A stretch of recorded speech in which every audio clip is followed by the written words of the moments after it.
ఈ గాయత్రి మంత్రానికి ఉన్న అర్థం ఏంటో ఇప్పుడు తెలుసుకుందాం. భూర్ భువ స్వహ.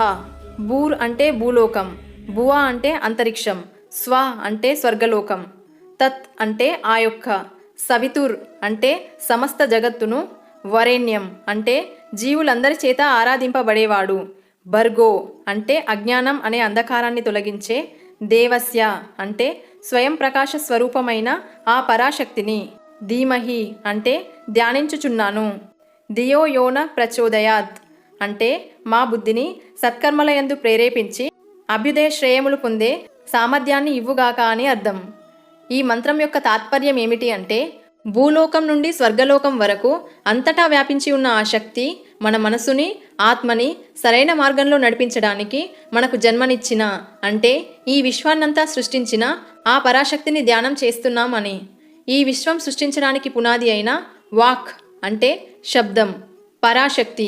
ఆ పరాశక్తిని మనం ధ్యానం చేస్తే మన మనసు, బుద్ధి అంతా సరైన మార్గంలో వెళ్ళడానికి ఈ విశ్వమంతా సహకరిస్తుంది. ఈ విశ్వమంతా ఒకదానితో ఒకటి అనుసంధానించబడింది. కాబట్టి ఈ గాయత్రి మంత్రాన్ని మనం ప్రతిరోజు జపించడం వల్ల మన మనసు, బుద్ధి సరైన మార్గంలో వెళ్ళడానికి సహకరిస్తుంది. ఇప్పుడు ఇదంతా ఎలా జరుగుతుంది?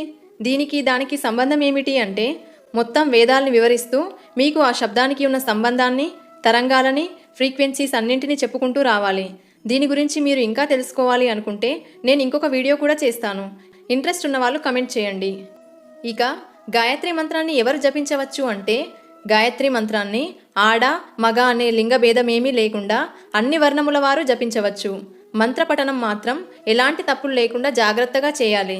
ఎందుకంటే మంత్రాలని సరిగ్గా పలకకపోతే చాలా అనర్థాలు జరుగుతాయి. ఇక చివరగా నేను చెప్పాలనుకుంటున్నది ఏమిటి అంటే, ఎవరు నమ్మినా నమ్మకపోయినా ఈ సృష్టిలో ఏదో ఒక శక్తి మాత్రం ఉంది.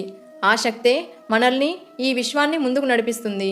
ఈ బ్రహ్మాండంలో ఉన్న త్రిమూర్తులకు వాక్తో పాటే పరాశక్తి తోడై ఈ విశ్వం ఎలా సృష్టించబడిందో, అలాగే యాటంలో ఉన్న ఎలక్ట్రాన్, ప్రోటాన్, న్యూట్రాన్లకి ఫోర్స్ అప్లై చేయడం వల్ల ఎలా కదలిక జరిగిందో, అలాగే ఈ విశ్వంలో ఉన్న చరాచర జీవులన్నింటిలో శక్తి ఉంటుంది.